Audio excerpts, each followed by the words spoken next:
নমস্কার, আপনারা শুনছেন 221B হ্যারিসন রোড। বাংলার ভূত, বাংলার ভয়, উল্টো পাল্টা গল্প নয়।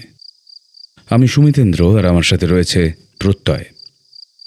আজ আপনারা শুনবেন অঙ্কিতা ঘোষের লেখা মৃত আত্মাদের আস্তানা। ধীরেন দত্ত ও গল্পের কথক প্রত্যয়। সুবীরবাবুর ভূমিকায় দীপঙ্কর বাবু, হিরুর চরিত্রে আদিত্য, বৌমনির ভূমিকায় বর্ণালী, বাবার ভূমিকায় সৌরভধ্বনি সাহা, প্রশান্ত ও আগরওয়ালজির চরিত্রে আমি সুমিতেন্দ্র। গল্পের ব্যাকগ্রাউন্ড ক্যারেক্টার্সে রয়েছে শুভজিৎ বটব্যাল। গল্পের সাউন্ড ডিজাইন ও মিক্সিং মাস্টারিংয়ে রয়েছে ফিনিক্স অডিওভার্স। আর গল্পটা শুরু করার আগে একটা ছোট্ট রিমাইন্ডার, এই পর্বটা ভালো লাগলে প্লিজ হাইপ করতে ভুলবেন না। শুরু হচ্ছে আজকের পর্ব, অঙ্কিতা ঘোষের লেখা মৃত আত্মাদের আস্তানা।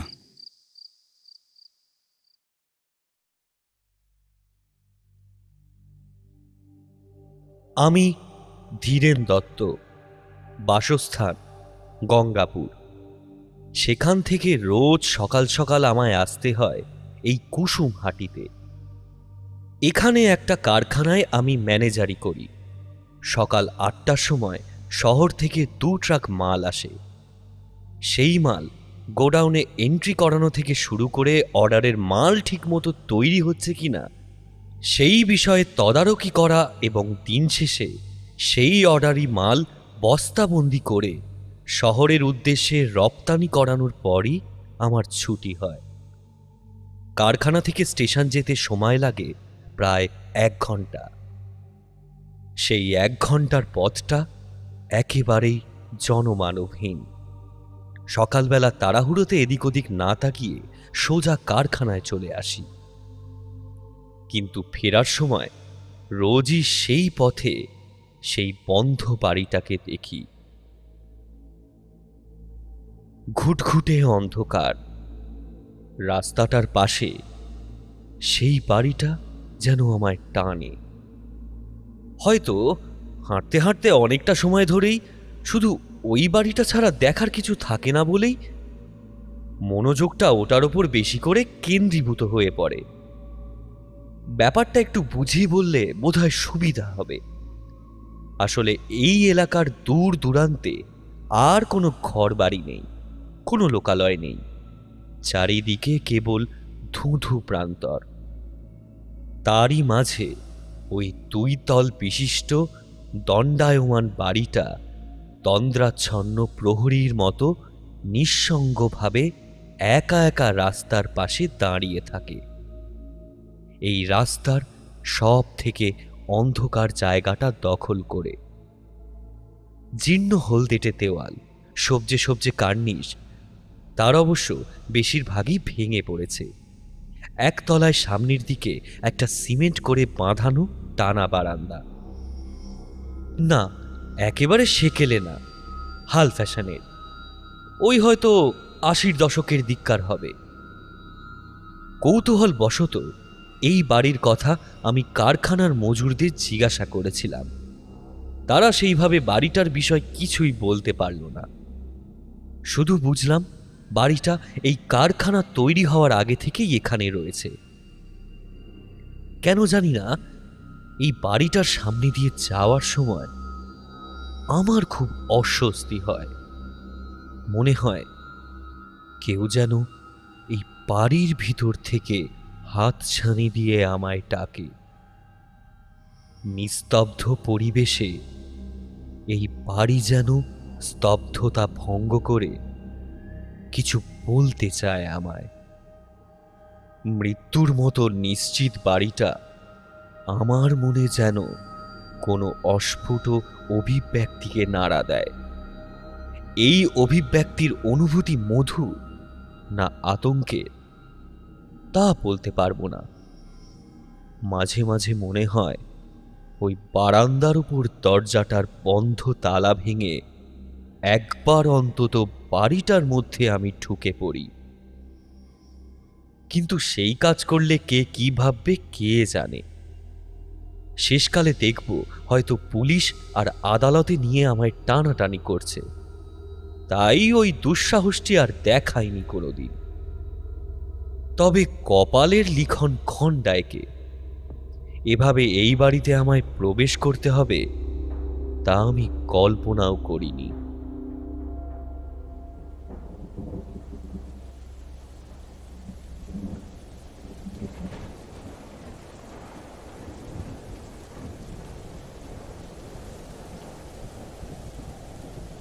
আজ সকাল থেকেই আকাশ কালো হয়ে রয়েছে। মাঝে মাঝেই তীক্ষ্ণ সিক্ত বাতাস এসে জানান দিচ্ছে কালবৈশাখী ঝড়ের দাপট প্রায় দরজায় এসে দাঁড়িয়েছে। আজ কাজও প্রায় শেষ হয়ে এসেছে। বিকেল থেকে শুরু হয়েছে অঝোরে বৃষ্টিপাত। কারখানায় আমার ঘরের উত্তর পূর্ব দিকের জানালার সামনে দাঁড়িয়ে বৃষ্টি দেখতে দেখতে সবে চায়ের কাপে চুমুক দিয়েছি, ঠিক তখনই প্রশান্ত এসে বলল, স্যার, আগরওয়ালজি এসেছেন, আপনাকে ডেকে পাঠিয়েছেন। আমায়? হ্যাঁ, ওই মেশিনটার ব্যাপারে। কোন মেশিন? স্যার, ওই যে উনি দুদিন আগে যে ব্রেকারটা পাঠালেন না, আপনি বলেন সেটা ঠিক মতো কাজ করছে নি, মেশিনটা নাকি খারাপ। মনে পড়েছে? ও হ্যাঁ হ্যাঁ, মনে পড়েছে। আচ্ছা তুমি যাও, আমি আসছি। কয়েকদিন আগে আমাদের কারখানায় একটা নতুন ব্রেকার মেশিন এসেছে। সেই মেশিন ইনস্টল করার সময় আমি কিছু সমস্যা লক্ষ্য করে কর্মীদের বলেছিলাম, এই মেশিনে তোমরা এখনো কাজ শুরু করবে না, যে কোনো সময় দুর্ঘটনা ঘটতে পারে। তারপর থেকে কেউ ওই মেশিন ব্যবহার করেনি।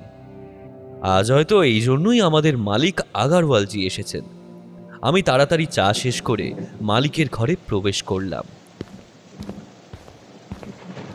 উনি আমায় দেখেই বললেন, আরে দত্ত সাহাব, আপনি কি কলকাতা থেকে আনা ওই নতুন ব্রেকার মেশিনটা ব্যবহার করতে বারণ করেছেন উনাদের? কলকাতার মেশিন যদি খারাপ হয় তাহলে সেটা ব্যবহার করার অনুমতি দিই কি করে বলুন তো? আর যে কোনো সময় অ্যাক্সিডেন্ট হতে পারে। আরে কি বলতে চান আপনি? আমি খারাপ মাল নিয়ে এসেছি? আগে না না, আপনি জেনে শুনে হয়তো খারাপ মেশিন আনেননি, কিন্তু কিন্তু কি? হ্যাঁ, কিন্তু কি? চিৎকার করে বলে উঠলেন মালিক। আপনি কি বলতে চান আমি ব্রেকার মেশিন সম্পর্কে কিছু বুঝি না? আপনি এসব মেশিন বোতরের ব্যাপারে কি বোঝেন? হ্যাঁ, আপনি কি সমঝেন? রাগে আমার মাথা থেকে পা অবধি চলে উঠল। আমি মেশিনপত্রের কি বুঝি? ব্রেকার মেশিন, রবিং মেশিন, তারপর ওয়াইন্ডিং ফ্রেম থেকে শুরু করে একটা পাটকলে যা যা মেশিন লাগে সব কিছুর অপারেশন থেকে শুরু করে রিপেয়ার, প্রত্যেকটা খুঁটিনাটি আমার ঠোঁটস্থ। সারাটা জীবন বিভিন্ন প্ল্যান্টে কাজ করে এসেছি, আর আমাকে কিনা বলে কি বোঝো? আমি গম্ভীর স্বরে বললাম, এই ব্রেকার মেশিনটা খারাপ স্যার, আমার এই বিষয়ে অভিজ্ঞতা আছে। তো এ বাত হ্যাঁ, তা ঠিক আছে, এটা যে খারাপ সেটা প্রমাণ করে দেখান তো দেখি। আমিও একটু দৃঢ় স্বরে বললাম, বেশ, করব প্রমাণ, চলুন।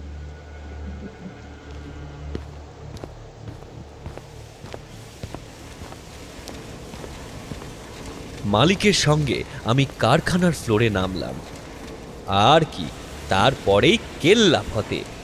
মাত্র আধ ঘন্টার মধ্যে আমি প্রমাণ করে দিলাম যে কলকাতা থেকে আগারওয়ালজির আনা এই নতুন ব্রেকিং মেশিনটাতে সত্যি ডিফেক্ট আছে। একটা শর্ট সার্কিটে মেশিনে আগুন ধরে গেল। আর কারোর কিছু বুঝে ওঠার আগেই পরপর রাখা কয়েকটা মেশিনেও আগুন ছড়িয়ে পড়ল। একটা বড়সড় দুর্ঘটনার পরিস্থিতি সৃষ্টি হলো কারখানায়। সবাই এদিক ওদিক ছুটে পালাতে লাগলো। এবার ওই মোটা মানে ওই আগারওয়ালের গিয়ে বিশ্বাস হলো যে আমি মিথ্যে বলি।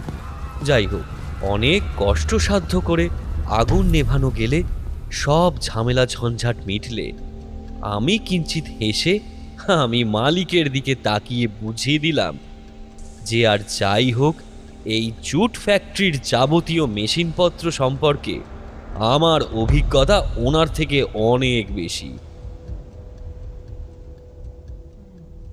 এই দুর্ঘটনায় কারখানার অনেক ক্ষতি হয়েছিল।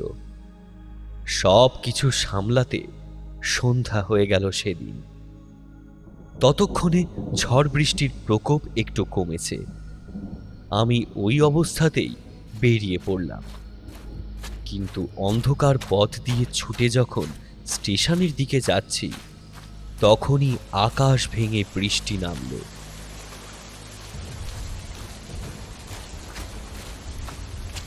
এই এত পরিমাণে বৃষ্টির মধ্যে বেশি দূর তো এমনিতেও যাওয়া যাবে না।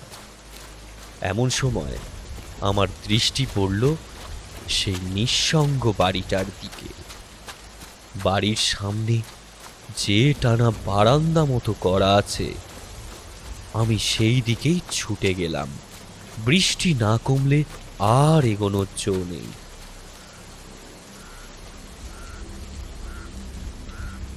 দাঁড়িয়ে দাঁড়িয়েই একবার অন্ধকার বাড়িটার ভেতর দিকে আর চোখে তাকালাম। লক্ষ্য করলাম একটা অদ্ভুত দৃশ্য। বারান্দার ঠিক মাঝখানে বাড়িটার যেটা সদর দরজা, সেটাই এতদিন একটা বড়সড় তালা ঝোলানো থাকত, কিন্তু আজ সেই তালাটা নেই। গত 9 মাস ধরে আমি এই কারখানায় আসছি। একদিনের জন্য এই বাড়ি থেকে আমি কাউকে যাতায়াত করতে দেখিনি। কালে ভদ্রেও বাড়ির ভেতরে কোনো আলো জ্বলতে দেখিনি। এমনকি আজ সকালেও তো এখান দিয়ে এলাম, কাউকে চোখে পড়ল না তো। তবে কি আজ এই বাড়ির মালিকরা ফিরে এসেছে? এই কথা ভাবা মাত্রই যেন মন্ত্র বলে বাড়ির দরজাটা ক্যাঁচ শব্দ করে খুলে গেল।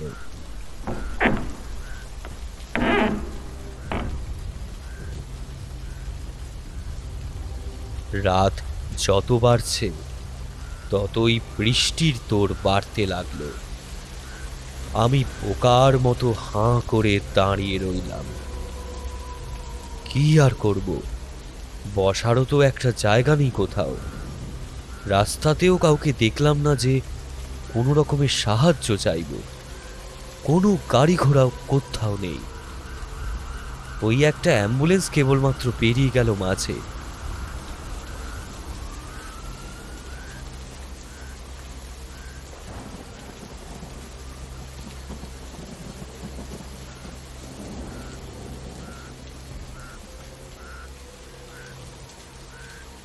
রাত তখন কটা হবে কে জানে, অন্তত পক্ষে ঘন্টাখানেক তো হবেই এখানে দাঁড়িয়ে রয়েছি।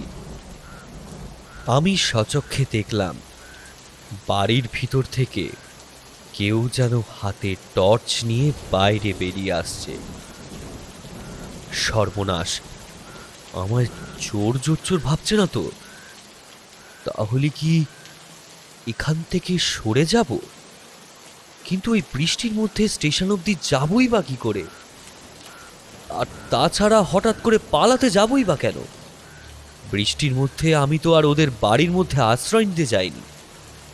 আমি ভয় না পেয়ে স্থিরভাবে দাঁড়িয়ে রইলাম। টর্চ হাতে লোকটা বাইরে বেরিয়ে এসে আমার দিকে আলো ফেলল। আমি 2 হাতে চোখ ঢাকা দিলাম।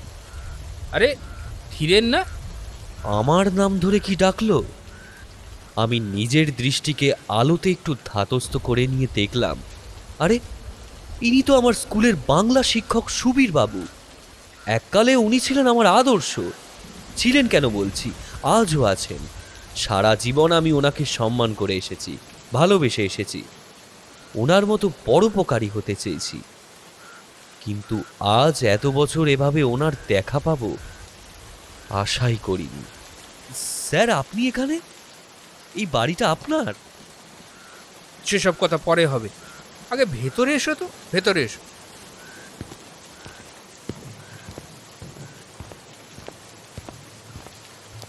আমি ওনার সঙ্গেই প্রবেশ করলাম বাড়ির ভিতরে। বৃষ্টিপাতের জন্যই বিদ্যুতের অভাবে বাড়ির চারিদিকে স্বাভাবিকভাবেই জমেছে অন্ধকার, কিন্তু টর্চের আলো যতটুকু দেখতে পেলাম তাতে বুঝতে পারলাম বাড়িটা খুব একটা ছোট নয়। এই বাড়িতে ঢোকা মাত্রই গুমোট পোড়া পোড়া একটা গন্ধ আমার নাকে ভেসে এলো। স্যার আমার হাত ধরে একটি ঘরে নিয়ে গেলেন। এটাকে একটা ছোট ড্রয়িং রুম বলা যেতে পারে। মাঝখানে একটা সেগুন কাঠের কালচে সেন্টার টেবিল, একদিকে একটা বিশাল লাল রঙের মখমলে মোড়ানো সোফা, আর বাকি দিকে ওরকমই লাল রঙের সিঙ্গেল সিটার। ঘরে আর তেমন কোনো উল্লেখযোগ্য আসবাব নেই, কেবল এক কোণে একটা লম্বা সেকেলে আয়না। স্যার আমায় একটা সিঙ্গেল সিটারে বসতে বললেন। আমি বসলাম। এতক্ষণ স্যারের হাতে টর্চ চলছিল। তিনি টর্চ নিভিয়ে ঘরে দুটো লণ্ঠন জ্বালিয়ে দিলেন। আমি বললাম, এখনো এরকম লণ্ঠন পাওয়া যায় স্যার? স্যার কোনো উত্তর দিলেন না। আমার সামনে এসে সোফায় বসলেন।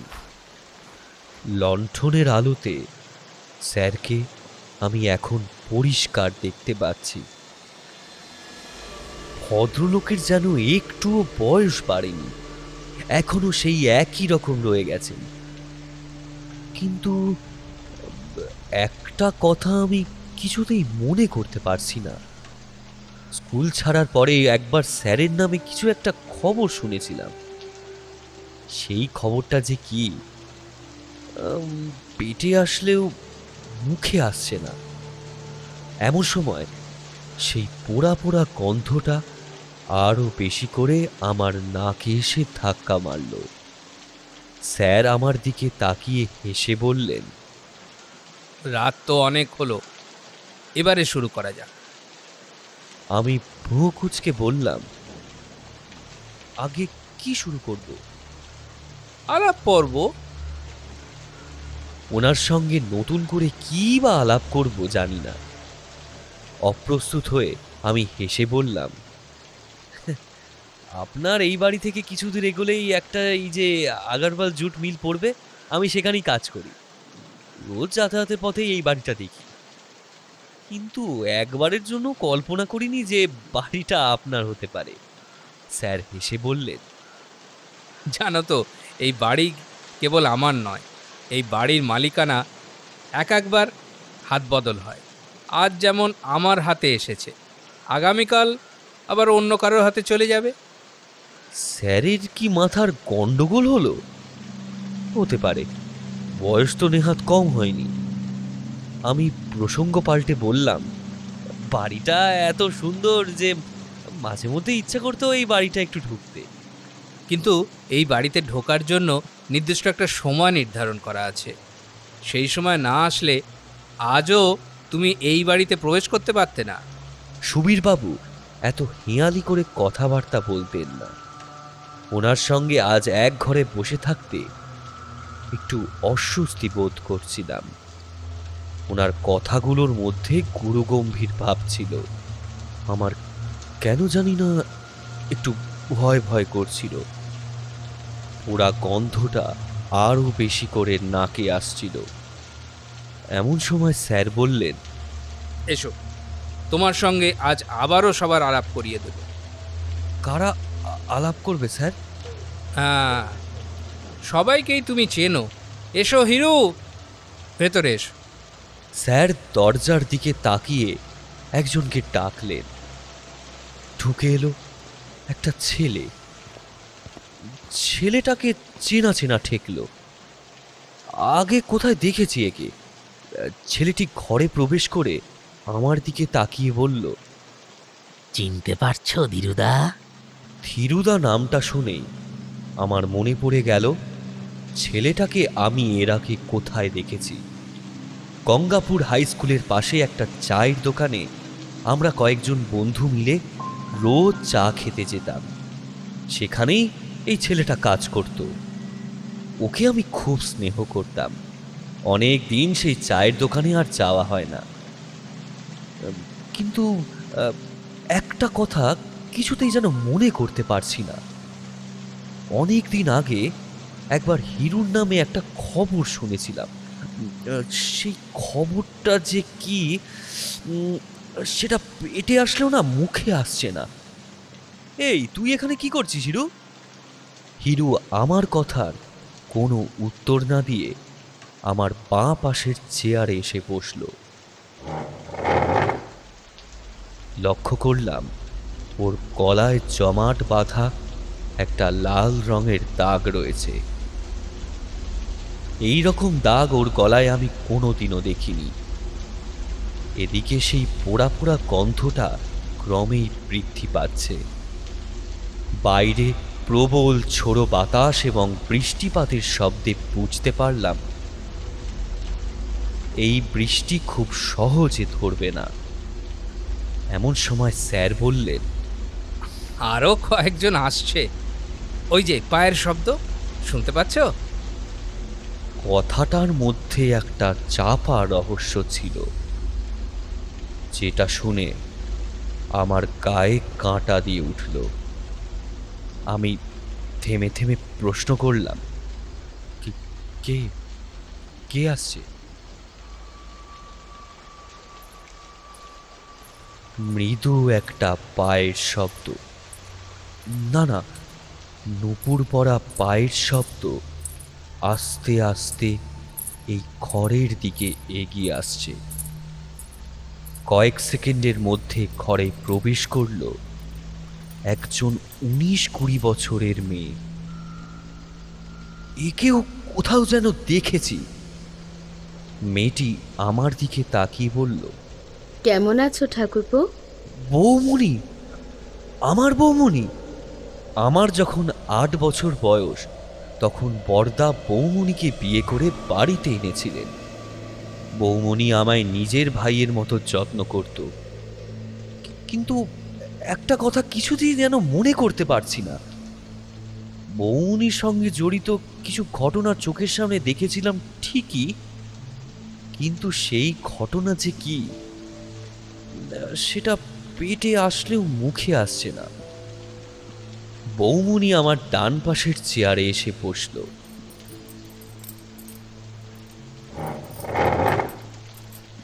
দেখলাম বৌমণির মাথায় একটা সাদা ফেটটি মোটা করে চেপে বাঁধা আছে। সেই ফেটটির ওপর গোল চাকতির মতো লাল রক্তের দাগ ফুটে উঠেছে। আমি জিজ্ঞাসা করলাম, বৌমণি তুমি এখানে কি করছো? আর দাদা কোথায়?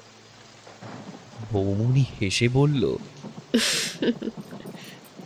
দাদা তো আসেননি, তবে তোমার সঙ্গে দেখা করতে আরও একজন এসেছেন। কে? অস্ফুট স্বরে প্রশ্ন করলাম আমি। ওই যে সে, দরজার দিকে চেয়ে দেখো একবার। আমি মুখ ফিরিয়ে দেখলাম একজন বৃদ্ধ মানুষ আমায় দেখে আমার দিকেই এগিয়ে এলেন। এনাকেও চেনা চেনা লাগছে। হ্যাঁ, কোথাও যেন দেখেছি। এমন সময় বৃদ্ধ লোকটি বললেন, খোকা, কেমন আছিস? ঝট করে মনে পড়ল ইনি আমার বাবা। কতদিন পর আজ বাবাকে চোখের সামনে দেখছি। তার হাতে পায়ে প্লাস্টার করা আছে, তবুও তিনি সাধারণভাবেই চলাফেরা করে এই ঘরের ভিতর প্রবেশ করলেন। কিন্তু এবারও একটা কথা কিছুতেই যেন মনে করতে পারছি না, কি হচ্ছেটা কি আমার সঙ্গে বারবার। বাবার সঙ্গে একটা ভয়ানক দুর্ঘটনা ঘটেছিল, কিন্তু এইবারেও সেই দুর্ঘটনা যে কি সেটা পেটে আসলেও মুখে আসছে না। পোড়া পোড়া গন্ধটা এতটাই বৃদ্ধি পেল যে আমার গা গলিয়ে উঠল। বাবা এসে আমার পেছনের দিকে একটি চেয়ার দখল করে বসলেন। আমি বললাম, তুমি এখানে কি করছো বাবা? আর তোমরা সবাই আজ একসাথে এই বাড়িতে কেন এসেছো? স্যার ভাঙা ভাঙা গলায় বললেন, আজ সবাই তোমায় নিয়ে যেতে এসেছে। আমি বিরক্ত হয়ে চিৎকার করে বললাম, কোথায় নিয়ে যাবেন আপনারা আমায়? সব প্রশ্নের উত্তর তুমি পেয়ে যাবে। তুমি এখানে সবে এসেছো, তাই হয়তো কিছুই মনে করতে পারছো না। একটু সময় নিয়ে সব কিছু মনে করো তো দেখি। আমি চেয়ার ছেড়ে উঠে পড়লাম। কি মনে করব আমি? কি মনে করব? কি আমাদের দেখে কিছুই মনে পড়ছে না তোমার?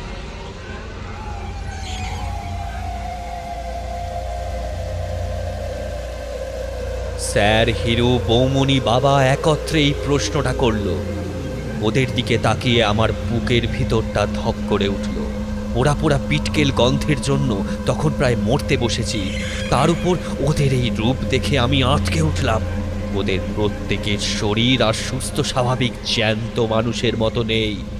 মণিহীন দৃষ্টি, উস্কো খুস্কো চুল, ছিন্ন ভিন্ন দেহ, রক্তাক্ত জামাকাপড় সহ ওদের শীর্ণকায় দেহ আমার দিকে বাতাসে ভেসে এগিয়ে আসছে। আমি নিজেকে বাঁচানোর জন্য চেয়ারটার উল্টে পরিকিমরি করে ছুটলাম দরজার দিকে। কিন্তু ঘরের খোলা দরজাটা আমার মুখের ওপর বন্ধ হয়ে গেল। আমি দরজায় ধাক্কা দিয়ে বললাম, কেউ আছেন? বাঁচান আমায়! কেউ আছেন? দরজা খুলুন, দরজা খুলুন, কেউ আছেন? কোনো সারা শব্দ নেই। আমার দিকে আস্তে আস্তে এগিয়ে আসছে ভাসমান চার মূর্তি। আমি লণ্ঠনের আবছা আলোয় ওদের ভয়ানক মুখগুলোর দিকে তাকাতেই আমার হঠাৎ কিছু কিছু কথা মনে পড়ছিল। সুবীর স্যার অনেক বছর আগে আমাদের স্কুলে বাংলা পড়াতেন। একদিন হঠাৎই শুনেছিলাম হৃদযন্ত্র বিকল হয়ে ভদ্রলোক নিজের বাড়িতেই মারা গেছেন। হিরুর গলায় ওই দাগটা দেখে মনে পড়ল ওর বাবার অত্যাচারে জর্জরিত হয়ে একদিন ওর মা রেল লাইনে গিয়ে আত্মহত্যা করেন। হিরু ওর মায়ের মৃত্যু শোকে নিজেও গলায় দড়ি দেয়। বৌমনি একদিন আমাদের ছাদের ভাঙা অংশের দিকে দাঁড়িয়ে জামা কাপড় মেলতে গিয়ে সে পাঁচিল ভেঙে 3 তলা থেকে নিচে পড়ে মারা যায়। আর আমার বাবা একবার কেদারবদ্রী বেড়াতে গিয়ে খাদে পড়ে যান। তাকে উদ্ধার করে হাসপাতালে নিয়ে যাওয়া হয়েছিল ঠিকই, কিন্তু 2 দিন পর তিনি হাসপাতালেই মৃত্যুবরণ করেছিলেন। অর্থাৎ এই ঘরে যাদের আমি আপনজন ভাবছিলাম তারা প্রত্যেকেই মারা গেছে। কিন্তু এসব ঘটনার কথা জানা সত্ত্বেও এই বিষয়গুলো এত দেরিতে মনে পড়লো কেন আমার? কেন স্যারকে দেখার পরই এই ঘটনা আমার মনে পড়ল না? তাহলে তো আমি কোনোদিনও এই বাড়িতে প্রবেশ করতাম না। এখন এরা আমার সাথে কি করতে চায়? মা বলতেন মৃত্যুর পর নাকি কেউ আপন হয় না, সকলেই তখন নিষ্ঠুর প্রেত হয়ে যায়। তবে কি? স্যার বললেন, আমরা তোমায় নিয়ে যেতে এসেছি ধীরেন। আমি ব্যস্ত হয়ে বললাম, না, আমি কোথাও যাব না। আমার মা, দাদা, স্ত্রী সকলে আমার জন্য অপেক্ষা করছে। আমি ওদের কাছে ফিরে যাব। তোমরা আমার কেন ক্ষতি করতে চাইছো? তোমাদের মৃত্যুর জন্য তো আমি দায়ী নয়। বাবা বিভৎস কণ্ঠে বললেন, কিন্তু আমরা তো তোর ক্ষতি করতে আসিনি খোকা। হিরু বলল, হ্যাঁ ধীরুদা, এই জগতে থেকে তুমি আর কি বা করবে বলো? হ্যাঁ, তার চেয়ে ভালো তুমি আমাদের সঙ্গে চলো বড়।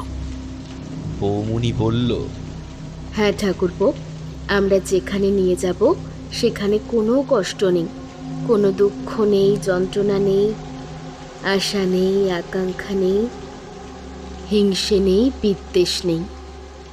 আমি কাঁদতে কাঁদতে বললাম, আমি যাব না। তোমরা আমায় ছেড়ে দাও, দয়া করে আমায় মেরো না। আমি যাব না, আমি যাব না, আমাকে ছেড়ে দাও, আমাকে ছেড়ে দাও। এখন পুরো ঘর ভরে গেছে সেই মরা পচা গন্ধে। আমি ঘরের কোণে এসে হাত জোড় করে বসে হাপুস নয়নে কেঁদেই চলেছি।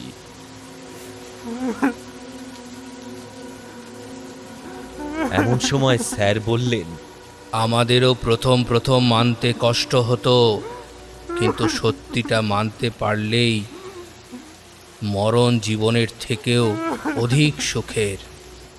তুমি সব কিছু মনে করতে পেরেছ ধীরেন, কেবল একটি বিষয় এখনো তোমার মনে পড়েনি। মনে পড়েনি। ধীরেন, ওই আয়নাটার দিকে দেখো, সব মনে পড়ে যাবে। আমি আস্তে আস্তে আয়নার দিকে তাকালাম। ভয়তে আমার দম বন্ধ হয়ে এসেছিল।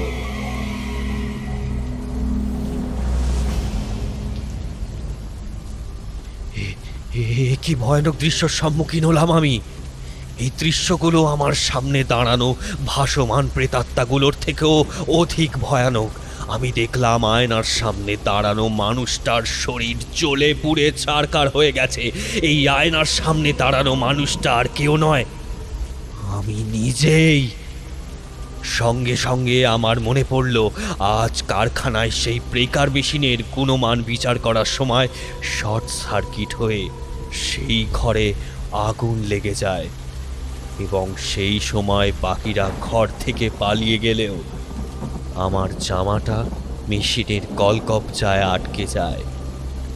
ফলস্বরূপ ওই বাকি মেশিন পত্তরগুলোর সঙ্গে আমিও জ্বলে পুড়ে ছারখার হয়ে যাই। তাহলে এতক্ষণ ধরে যে পোড়া পোড়া গন্ধ আমি পাচ্ছি, সেটা আসলে আমারই পোড়া শরীর থেকে নির্গত হচ্ছিল। আমি ক্ষীণস্বরে বললাম, তবে কি আমিও? বেঁচে নেই। বললেন স্যার। তিনি আরো বললেন, এখন যে বাড়িতে তুমি দাঁড়িয়ে আছো সেটা কোনো সাধারণ বাসস্থানও নয়, এটা হলো মৃতদের থাকার বাসস্থান, অর্থাৎ আমাদের ভাষায় এটা হলো মৃতস্থান। যখন কেউ মারা যায় তখন তারাই আসে এই মৃতস্থানে তাকে পরলোকে নিয়ে যাওয়ার জন্য। তারই প্রিয় মানুষরা পরলোক থেকে ফিরে আসে, যেমন আজ আমরা তোমায় নিতে এসেছি। সবাই মিলে আমায় ঘিরে ধরে হাড় হিম করা কণ্ঠে একসাথে বলল, চলো, আমাদের এই মৃতস্থান ত্যাগ করার সময় এসেছে।